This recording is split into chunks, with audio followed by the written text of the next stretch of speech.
आपण पाहणार आहोत बॉडी फ्लुइड आणि सर्क्युलेशन वरचा नेक्स्ट टॉपिक, जो की असणार आहे ब्लड ग्रुपिंग. यामध्ये ब्लड ग्रुपिंग माणसामध्ये दोन प्रकारचे असते. आपल्या सिलेबसमध्ये दोन प्रकारचे आहे. एक आहे ABO ब्लड ग्रुपिंग आणि एक आहे RH ब्लड ग्रुपिंग. तर बघूच चला.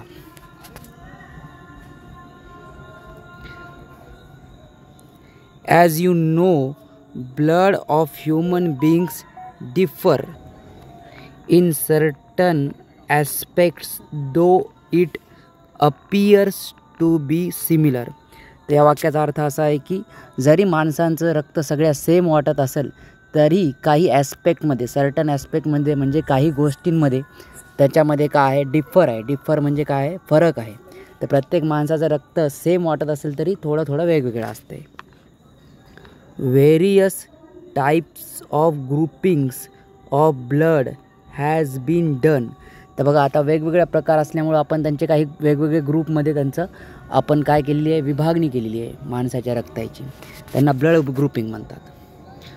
टू सच ग्रुपिंग्स, तर त्याचपैकी दोन ग्रुपिंग आपल्याला दिलेले आहेत सिलेबसमध्ये. एक आहे ABO ब्लड ग्रुपिंग आणि एक आहे RH. Are widely use all over the world.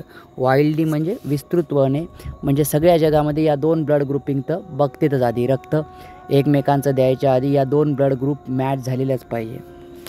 तर बघूच चला, ABO ब्लड ग्रुप काय आहे ते बघूत.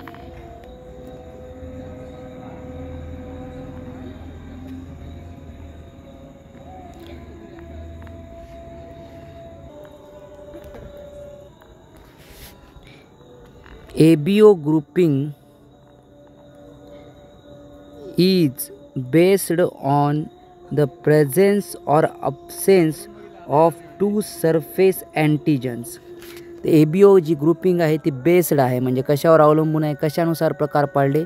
एक तर प्रेझेन्स किंवा अब्सेन्स. प्रेझेन्स म्हणजे उपस्थिती आणि अब्सेन्स म्हणजे अनुपस्थिती. दोन म्हणजे दोन सरफेस अँटीजन्स. सरफेस म्हणजे काय, पृष्ठभागावर असणारे अँटीजन्स आहेत. तर दोन पृष्ठभागावर असणारे अँटीजन्स आहेत की नाही आहेत यावरून प्रकार पाडलेले आहेत अँटीजन. आता अँटीजन्स काय असतात, इथं कंसामध्ये अर्थ दिला. अँटीजन्स काय आहेत, केमिकल आहेत. अँटीजन्स असे केमिकल आहेत that can induce immuno response. तर अँटीजनमुळं काय होऊ शकते, शरीरात तुमच्या इम्युनिटी, अँटीजन असेल कोणता तर त्याच्या विरुद्ध काय करते, शरीर प्रतिकार करते. तर त्याला काय म्हणतात, इम्युनो रिस्पॉन्स म्हणतात. तर तुमच्या आणि ते जे आहेत कशाच्या सरफेसवर आहेत antigen, on the surface RBCs, on the surface of RBCs, नेमली A and B. तर अँटीजनचे नावं काय आहेत, एक आहे अँटीजन A आणि एक आहे अँटीजन B. तर परत बघा, ABO ग्रुपिंग कशावर बेस आहे, कशावर अवलंबून आहे. एक तर प्रेझेन्स म्हणजे उपस्थिती किंवा अनुपस्थिती. कशाची उपस्थिती किंवा अनुपस्थिती, तर सरफेस अँटीजन्सची. आणि सरफेस अँटीजन्स कोणावर उपस्थित आहेत, कोणाच्या सरफेसवर, तर RBCच्या. RBC काय असते, तर लाल रक्तपेशीचे जे आहेत त्या पेशीच्या सरफेसवर म्हणजे पृष्ठभागावर दोन प्रकारचे हे मेनली दोन प्रकार आहेत अँटीजनचे. ते आहेत की नाही आहेत, किंवा त्या दोनपैकी कोणतं आहे किंवा कोणतं नाही याच्याहून तुम्हाला काय केलेत, प्रकार पाडलेत कशाचे, ब्लडचे. आणि अँटीजनचे नावं काय आहेत, AB, अँटीजन A आणि अँटीजन B. तर बघूत काय नेमकं. Similarly the plasma. आता बघा, RBC काय आहे, हे फॉर्म एलिमेंटचा पार्ट आहे, कारण ते रक्ताची पेशी आहे. आणि या सगळ्या पेशा कशामध्ये तरंगत असते, तर लिक्विडमध्ये तरंगतात, प्लाझ्मामध्ये. तर the plasma of different individuals म्हणजे वेगवेगळे जे आहेत इंडिव्हिज्युअल, जे वेगवेगळे व्यक्ती आहेत, माणसं आहेत, कंटेन 2 नॅचरल अँटीबॉडीज. तर दोन अँटीबॉडीज आहेत. आता बघा, अँटीबॉडीचा अर्थ दिला आहे पुढे कंसामध्ये. अँटीबॉडीज काय असतात, प्रोटीन्स असतात. Produced in response to antigen. अँटीजनच्या विरुद्ध जी बघा, अँटीजन काय असतात, तर शरीराला रोगप्रतिकार क्षमता करायला भाग पाडतात. आणि रोगप्रतिकार क्षमता तयार केल्यानंतर शरीर काय तयार करते, अँटीबॉडीज. तर अँटीजनच्या विरुद्ध काय तयार होतात, अँटीबॉडीज तयार होतात.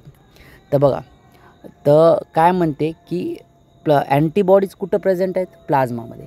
अँटीजन कुठं प्रेझेंट आहेत, सरफेसवर. कशाच्या सरफेसवर, RBCच्या सरफेसवर. RBC काय आहेत, RBC कशाचा फॉर्म आहे, फॉर्म एलिमेंटचा फॉर्म आहे. फॉर्म एलिमेंट रक्तामध्ये असतात म्हणजे पेशी असतात. कोणत्या RBC, WBC आणि प्लेटलेट्स. बघा द डिस्ट्रीब्युशन म्हणजे काय, विभागणी. Of antigens and antibodies in the 4 groups of the blood. तर त्या बघ अँटीजन आणि अँटीबॉडीज कशा डिस्ट्रीब्यूट आहेत, कसे कोण्या माणसाच्या कोणत्या माणसामध्ये अँटीबॉडी आहेत किंवा अँटीजन आहेत त्याच्याहून 4 ब्लड ग्रुप झालेले आहेत बघा. तर हे 4 ब्लड ग्रुपच्या आधी नावं पाठ करा. ए बी आणि तिसऱ्याचं आहे ए बी आणि चौथ्याचं आहे ओ. तर बघा यू प्रोबॅबली नो, तुम्हाला माहीतच असेल, प्रोबॅबली नो म्हणजे तुम्हाला माहीतच असेल, during blood transfusion. Blood transfusion म्हणजे रक्तप्रदान म्हणतात त्याला, म्हणजे एका माणसाचं रक्त दुसऱ्या माणसाला देणं, त्याला ब्लड ट्रान्सफ्युजन म्हणतात. Any blood can not be used. तर तुम्हाला रक्त देताना तुमच्या शरीराला कोणाचं पण कोणतंही रक्त नाही देता येत. The blood of donor, donor म्हणजे काय, जे रक्त द्यायले, जे आपल्याला रक्त द्यायले त्याला काय म्हणतात, donor. Has to be carefully matched, carefully match करावं लागणार, मॅच म्हणजे काय, त्याला जुळवावं लागणार. With the blood of recipient, recipient म्हणजे ज्याला आपण रक्त द्यायलो त्याला रिसिपियंट म्हणतात. Before any blood transfusion, blood transfusion म्हणजे काय, की रक्त चढवायच्या आधी आपल्याला मॅच करावं लागते रक्त. टू अवॉइड, का मॅच करावं लागते, कारण आपल्याला अवॉइड करायचं, टाळायचं. काय टाळायचं, सिव्हिअर प्रॉब्लेम्स. सिव्हिअर म्हणजे काय, खूप एकदम तीव्र. प्रॉब्लेम्स म्हणजे काय, जे हे संकट येऊ शकतात. कोणतं संकट येऊ शकते, क्लम्पिंग. तर रक्तामध्ये क्लम्पिंग होऊ शकते. क्लम्पिंगचा अर्थ पुढे दिला आहे डिस्ट्रक्शन ऑफ RBC. क्लम्पिंग म्हणजे काय, डिस्ट्रक्शन. RBC नष्ट होण्याला काय म्हणतात, क्लम्पिंग. जर कोणाचे रक्त कोणालाही दिलं आणि ते मॅच झालं नाही तर ज्याला आपण रक्त चढवलेलं आहे म्हणजे रिसिपियंटचे काय होऊ शकते, क्लम्पिंग होऊ शकते. म्हणजे काय, त्याच्या RBC नष्ट होऊ शकतात, त्याच्या सगळ्या RBC खराब होऊन जाणार. द डोनर्स कंपॅटिबिलिटी, कंपॅटिबिलिटी म्हणजे काय, मॅचिंग. जर डोनरचं कंपॅटिबल आहे म्हणजे काय, की रक्त मॅच होते. Is also shown in the table 15.1. तर कंपॅटिबिलिटी दाखवलेली आहे बघा. डोनरची कंपॅटिबिलिटी कोणासोबत पाहिजे, रिसिपियंटसोबत. कंपॅटेबल आहे याचा अर्थ असते मॅचिंग व्हायली, आणि कंपॅटिबल नाही म्हणजे मॅच नाही व्हायले. बघा blood groups and donor compatibility. Blood group जर ए असेल, ए घेणाऱ्याचं, तर अँटीजन ब्लड ग्रुप ए ज्या माणसाकडे आहे त्याच्याकडे रक्त जे आहे, रक्तामध्ये RBC आहेत, तर त्याच्या रक्तातल्या RBCवर अँटीजन कोणता आहे, ए आहे. म्हणजे अँटीजनच्या नावावरून रक्ताचं नाव असते बघा. RBCवर अँटीजन ए आहे तर त्याच्याकडे ब्लड ग्रुपचं नाव काय, ए. पण त्याच्याकडे अँटीजन जर ए असेल तर त्याच्या प्लाझ्मामध्ये अँटीबॉडी कोणते असतात, अँटीबॉडी कोणते असतात, बी असतात. आणि डोनर्स ग्रुप, मग याला कोण द्यायला चालते बघा. जे ए वाला आहे त्याला ए वालं द्यायला चालते, आणि त्याला काय चालते, ओ वालं पण द्यायला चालते. पुढे बघा, जर एखाद्याचं रक्त बी आहे, बी रक्तात गटचा अर्थ काय असते, की त्याच्याकडे RBC कोणते आहेत, RBCवर अँटीजन कोणते आहेत, बी आहेत. आणि मग बघा RBCवर अँटीजन जर बी असतील तर प्लाझ्मामध्ये अँटीबॉडी कोणत्या असतात, अँटीबॉडी ए. तर मग त्याला काय म्हणतात, बी. बघा बी व्हायसाठी तुम्हाला काय 2 गोष्टी लागतात. एक तर RBCवर अँटीजन ए लागते आणि प्लाझ्मामध्ये अँटीबॉडी कोणत्या लागतात, RBCवर अँटीजन कोणतं लागते, बी, आणि प्लाझ्मामध्ये अँटीबॉडी कोणत्या लागतात, ए. तर तुम्ही काय होता, बी. आता बघा तुमच्याकडे AB ब्लड ग्रुप आहे, याचा अर्थ काय, तुमचं जर AB ब्लड ग्रुप असेल तर बघा तुमच्याकडे अँटीजन कोणते आहेत, अँटीजन ए पण आहे, अँटीजन बी पण आहे, म्हणजे दोन्ही अँटीजन आहेत. आणि अँटीबॉडी तुमच्याकडे नील म्हणजे अँटीबॉडी नाहीच. आणि तुमचं जर ब्लड ग्रुप ओ असेल तर त्याचा अर्थ काय, की तुमच्याकडे अँटीजनच नाही आणि काय आहेत, फक्त अँटीबॉडी आहे प्लाझ्मामध्ये. From the ABO mention table it is evident, याच्याहून एव्हिडंट आहे काय, की group O blood can be donated. बघा ओ सगळ्यांना देता येते. ओ इथं पण आहे, इथं पण आहे, इथं पण आहे, इथं पण आहे. ओ वाल्या पण देता येते, ओ AB वाल्याला पण देता येते, ओ बी वाल्याला पण देता येते, आणि ओ ए वाल्या पण देता येते. तर ओ सगळ्यांना देता येते. With donated to person with any other blood group. Hence ओला म्हणून काय म्हणतात, A individuals are called universal donor. तर त्यांना युनिव्हर्सल डोनर म्हणतात. काय म्हणतात, की ते सगळ्यांना देऊ शकतात. आणि बघा AB सगळ्यांकडून घेऊ शकते. AB जे आहे ते सगळ्यांकडून घेऊ शकते. बघा ABच्या खाण्यात बघा AB वाल्याकडून घेऊ शकते, ए वाल्याकडून घेऊ शकते, बी वाल्याकडून घेऊ शकते, आणि ओ वाल्याकडून घेऊ शकते. तर म्हणून याला काय म्हणतात, युनिव्हर्सल रेसिपियंट म्हणतात ABला. तर आता आपण नोट्स बघू त्याच्या परत एकदा बघा, रिवाइज करा. Blood group, blood appears similar among humans. Among humans म्हणजे माणसांमध्ये ब्लड सिमिलर अपिअर होते, but differs in certain critical aspect. Critical काय म्हणजे महत्त्वाचे, सर्टन क्रिटिकल ॲस्पेक्टमध्ये डिफर आहे, म्हणजे रक्त वेगवेगळं आहे माणसाचं. Two primary blood group system, दोन मुख्य ब्लड ग्रुपच्या सिस्टीम आहेत. एक आहे ABO सिस्टीम, एक आहे RS सिस्टीम, जी ABO आपण आत्ताच पाहिलेली आहे. हे ग्लोबली ॲक्सेप्टेड आहेत, यूज्ड आहेत, म्हणजे पूर्ण जगामध्ये याच वापरतात सगळे डॉक्टर.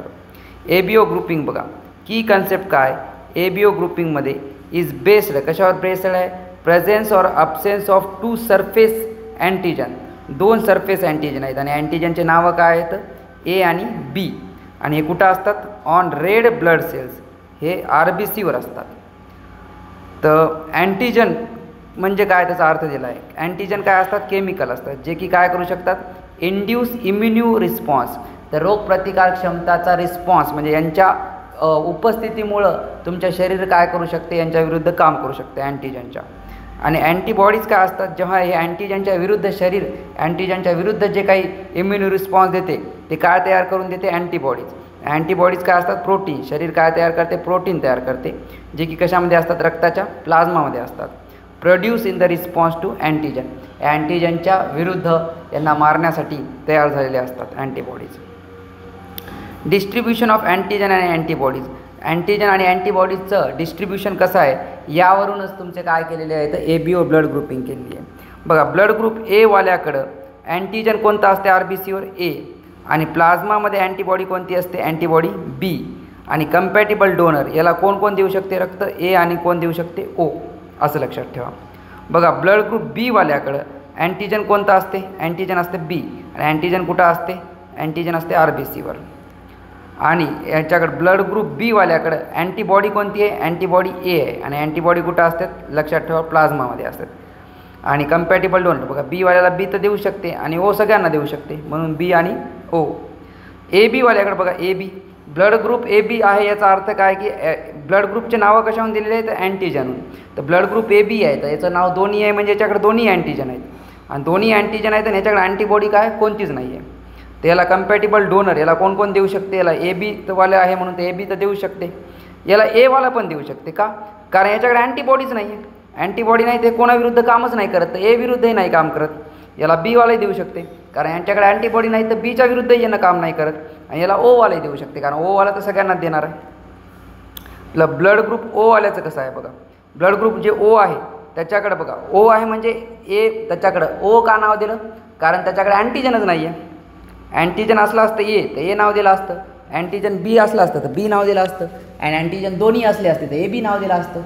कारण अँटीजनच्या नावावरून तर ABO ग्रुपिंग दिलेली आहे, पण अँटीजन नाहीच, तर अँटीजन नाही म्हणून काय O नाव देऊन टाकले. आणि बघा, अँटीजन नाही पण याच्याकडे अँटीबॉडीज मात्र दोन्ही आहेत, आणि अँटीबॉडीज कुठं असतात, प्लाझ्मामध्ये. कोणत्या अँटीबॉडी आहेत, अँटीबॉडी A आणि अँटीबॉडी B दोन्ही आहेत. आता याला कोण देऊ शकते, याला O देऊ शकते, ओला कोण देऊ शकते, फक्त O. कारण बघा, याला जर A दिलं तर A वाल्याच्या रक्तामध्ये अँटीजन, A वाल्याच्या रक्तामध्ये अँटीजन A असणार, आणि याच्याकडे अँटीबॉडी A आहे, तर A अँटीबॉडी अँटीजन Aच्या विरुद्ध काम करणार, आणि रक्त RBC काय होणार, खराब होणार, कारण RBCवर आहे ना. बघा, तुम्ही लक्षात घ्यायले का, RBCवर अँटीजन A असणार, जे A वाल्याचं याचं रक्त दिलं. तर समजा तुम्ही A वाल्याचं रक्त Oला दिलं, तर A वाल्याच्या रक्तामध्ये A नावाचं अँटीजन असणार RBCवर, आणि O वाल्याकडे काय असणार आहे, अँटीबॉडी A. तर हे अँटीबॉडी A या ओला या A वाल्याच्या रक्ताला खराब करून टाकणार RBCला, आणि RBC नष्ट होणार. तर त्यालाच तर म्हणतात क्लम्पिंग, RBCचं डिस्ट्रक्शन. पुढे बघा, इम्पॉर्टंट कन्सेप्ट काय बघा, युनिव्हर्सल डोनर कोण आहे, ब्लड ग्रुप O वाला युनिव्हर्सल डोनर आहे. का सगळ्यांना हे देऊ शकते, कारण याच्याकडे अँटीजनच नाही आहे, याच्याकडे काय फक्त अँटीबॉडी आहे. बघा, can donate to any other blood group due to absence of antigen on RBC. त्यामुळे हे काय करते, प्रिव्हेंटिंग इम्युन्यू ॲक्शन, इम्युन्यू ॲक्शनच देत नाही आहे, कारण अँटीजनच नाही. अँटीजन गेल्यानंतर तर इम्युन्यू रिस्पॉन्स तयार होते, अँटीजन नाहीच तर इम्युन्यू रिस्पॉन्सच नाही आहे, इम्युन्यू रिस्पॉन्सच नाही तर हे सगळ्यांना देऊ शकतो तुम्ही. आणि ABचं कसं आहे बघा, ABचं can receive blood from any blood group due to absence of antibodies. त्याच्याकडे काय नाहीत अँटीबॉडीज, अँटीबॉडीज तर मारतात अँटीजनला, तर अँटीबॉडीजच नाही, त्याला यांना मारणारच कोणी नाही, ते कोणाकोणी रक्त घेऊ शकतात. Allowing acceptance of all antigen, सगळे अँटीजनचं घेऊ शकतात. कारण कोणताही अँटीजन आला तरी अँटीबॉडीजच नाहीत मारायला. तर म्हणून हे काय करतात बघा, अँटीजनला कोण मारते, अँटीजनला मारते अँटीबॉडी. अँटीजन जर असेल आणि अँटीजन कुठं असते, RBCवर, आणि त्याच्या विरुद्ध काम करणारी अँटीबॉडी जर असेल तर मग ते रक्त मॅच होत नाही. अँटीजन ए असेल आणि अँटीबॉडी पण ए असेल, ते ए अँटीबॉडी ए अँटीजनला मारून टाकते. आणि अँटीजन कुठं असते, RBCवर, तर RBC पण मरून जाते. ते अँटीजन ए आणि अँटीबॉडी ए दोन्ही एकाच ठिकाणी चालत नाही. बघा सिग्निफिकन्स काय, blood must be carefully match to avoid clumping. Clumping टाळावं लागते, कारण क्लम्पिंग झाली म्हणजे कोण होते, RBC मरतात. RBCच का मरतात, कारण RBCवरच अँटीजन आहे, RBCवरच अँटीजन आहे. आणि अँटीजनला कोण मारणार आहेत, अँटीबॉडी. तर अँटीजन मेलं म्हणजे RBC मरतात. Which can lead to severe complication. तर सिव्हिअर कॉम्प्लिकेशन होऊ शकतात किंवा डेथ, आणि माणूस मरू शकते. एवढ्या RBC कमी होऊ शकतात की माणूस मरूनही जाऊ शकते.